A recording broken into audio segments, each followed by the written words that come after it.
Welcome to మెగా9 TV. నేను దేవా. నాగర్ కర్నూలు జిల్లా ఆమ్రాబాద్ మండలం దోమలపెంట సమీపంలోని ఎస్ఎల్బీసీ టన్నల్లో గత శనివారం ఘోర ప్రమాదం చోటు చేసుకున్న విషయం అందరికీ తెలిసిందే. ఈ ప్రమాదంలో 8 మంది అయితే చిక్కుకున్నారు. వీరిని కాపాడేందుకు గత 5 రోజుల నుంచి కూడా అటువైపు ప్రభుత్వం అయితేనేమి, ఇటువైపు కేంద్ర ప్రభుత్వం అయితేనేమి తీవ్రంగా సహాయక చర్యలు చేపడుతున్న విషయం అయితే అందరూ తెలిసిందే. మరోవైపు అంటే నేడు 5వ రోజు కూడా సహాయక చర్యలను ముమ్మరం చేశారని చెప్పాలి. కాగా నేడు ఆపరేషన్ మార్కోస్ను ప్రవేశపెట్టనున్నారు.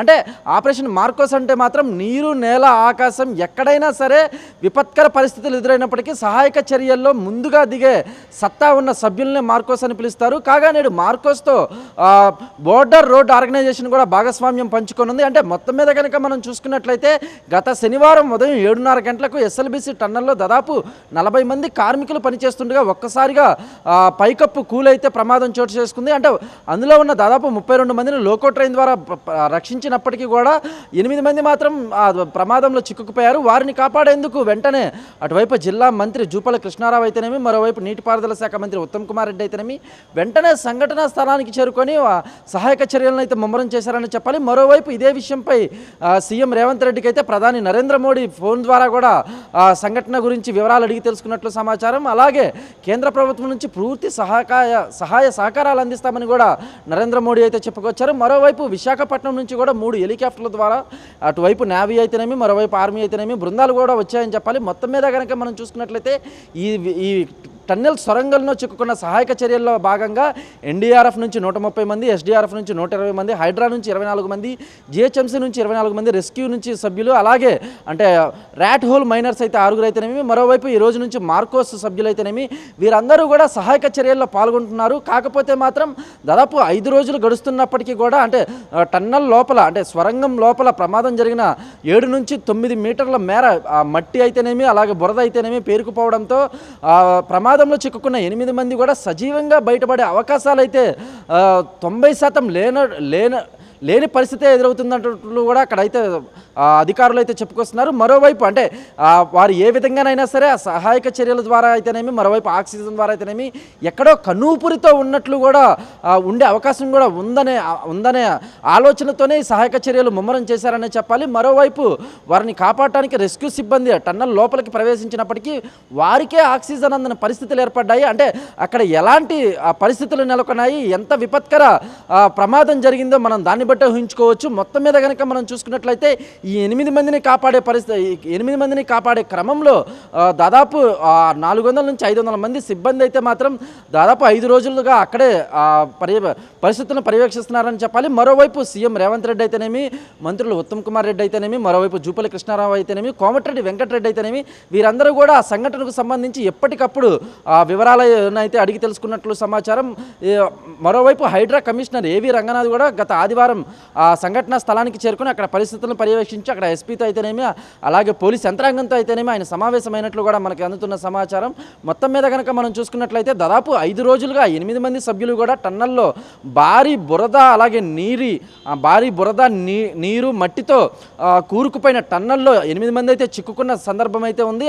అంటే ఈ 8 మంది కూడా బ్రతికి ప్రాణాలతో బయటపడే అవకాశం తక్కువగా ఉన్నట్లు కూడా చాలామంది అయితే అనుమానం వ్యక్తం చేస్తున్నారు. మరోవైపు అంటే ఎక్కడో ఒక చిన్న చిగురుటంత ఆశతో వారు బతికి బయటపడవచ్చు అని అయితే వారి కుటుంబ సభ్యులు 1000 కళ్ళతో ఎదురు చూస్తున్నట్లు మనకు అందుతున్న సమాచారం.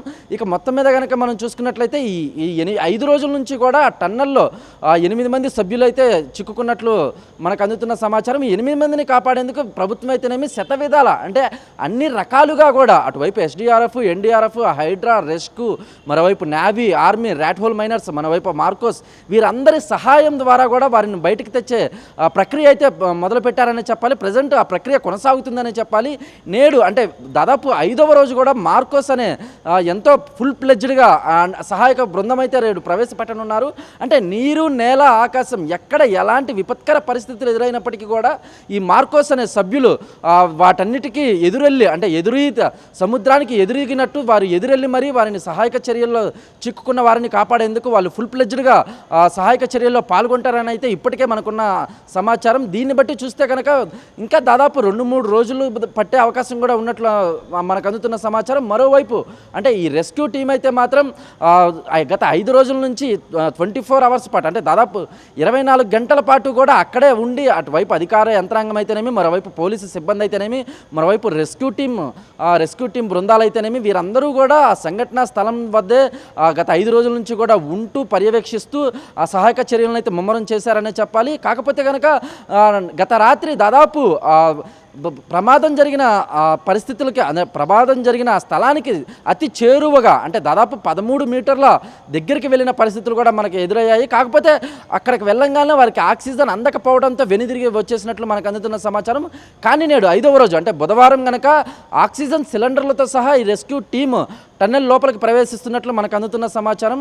కాకపోతే ఈ రెస్క్యూ టీం గత 5 రోజులుగా అటువైపు ఆ ర్యాట్ హోల్ మైనర్స్ ద్వారా అయితేనేమి, మరోవైపు ఈ రెస్క్యూ టీం బృందాలు అయితేనేమి, అటువైపు డ్రిల్లింగ్ మిషన్లతో మట్టినైతేనేమి, నీరునైతేనేమి తొలగించే క్రమంలో మళ్ళీ టన్నెల్ కూలే ప్రమాదం ఉందని కూడా అక్కడ ఉన్న అధికారులు అయితే వెల్లడిస్తున్నారు. ఇక మొత్తం మీద కనుక మనం చూసుకున్నట్లయితే గత 5 రోజుల నుంచి కూడా 8 మంది సభ్యులు ఆ టన్నెల్లో మగ్గిపోతున్నారనే చెప్పాలి. అంటే వారికి అటువైపు ఆహారం లేక ఆక్సిజన్ లేక ఎలా ఉంటారు అంటే 5 రోజుల పాటు సజీవంగా ఎలా ఉండగలుగుతున్నారు అని అయితే మాత్రం ప్రతి ఒక్కరిలో ఉన్న సందేహం ఇది. కాకపోతే మాత్రం వారు ఏదో ఒక విధంగా బ్రతుకుతారు ఆక్సిజన్ తీసుకొని. అంటే ఎవరో ఒక్కరు బతికినా కూడా ఈ సహాయక చర్యలకు ఒక అర్థం ఉంటుందని అయితే మాత్రం చాలామంది భావిస్తున్నారు. మొత్తం మీద కనుక మనం చూసుకున్నట్లయితే ప్రజెంట్ 5వ రోజు అయితే మాత్రం ఆపరేషన్ మార్కోస్ చేపట్టనున్నారు. ఈ ఆపరేషన్ మార్కోస్తో కనుక ప్రమాదం జరిగిన సంఘటనకు చేరుకొని అక్కడ ఉన్న పరిస్థితులను వెల్లడించే అవకాశం ఉన్నట్లు మనకు అందుతున్న సమాచారం. రానోత దేవా, మెగా 9 టీవీ, హైదరాబాద్.